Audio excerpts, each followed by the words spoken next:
Hi, my name is Sansari Adams, and I'm a rising sophomore at Georgia Tech, and I'm getting a closer look at the lives of technology professionals here at Cox Automotive. Hi, I'm Danny Miller. I am a software engineering manager here at Cox Automotive. Okay, Danny, I have 4 questions for you, and the first one is, were there any moments of failure or redirection early in your career that helped you grow?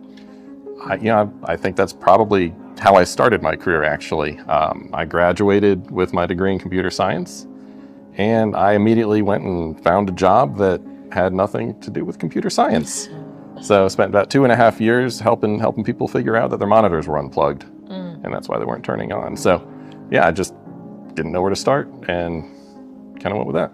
I think that can be really reassuring for a lot of youth who don't really know what pathway they want to take right now.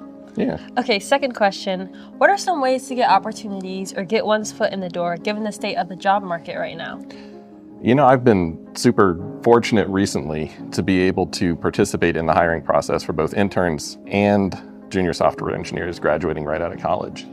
And other than, what they say, it's who you know, it's also the things you do for yourself to put yourself in the position for people to know you. And one of the main tools that I think folks who are coming up through their education have is internships.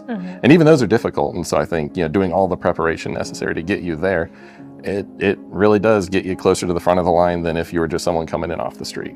Yeah, I agree. Self-advocacy is really important. Okay, third question. What is some advice you'd give to your younger self if you knew what you know now about the field you're in? Kind of ties into the last question.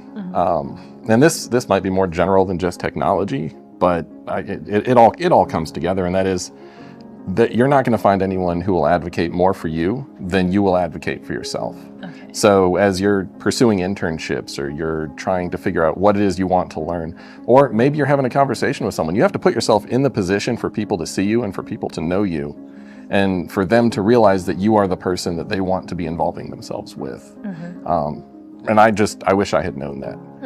And the other thing, and again, this ties into the last question too, is trying to build a perspective on what people are actually looking for when you're going to get your first job. When we were hiring our junior engineers, I wasn't looking for someone who was an expert at the technologies my team uses. I was looking for someone who has the foundational skills to be able to learn what it is my team needs them to know to be able to be successful. So that to me is a differentiator that no one told me, that I wish someone had told me, is you don't need to know how to do the job. And if I had known that coming out of school, I probably wouldn't have gone and worked in that tech support role for 2.5 years. That's really reassuring to hear. Okay, last question. How do you see the uptick in professional AI use changing the demands of your roles and the roles around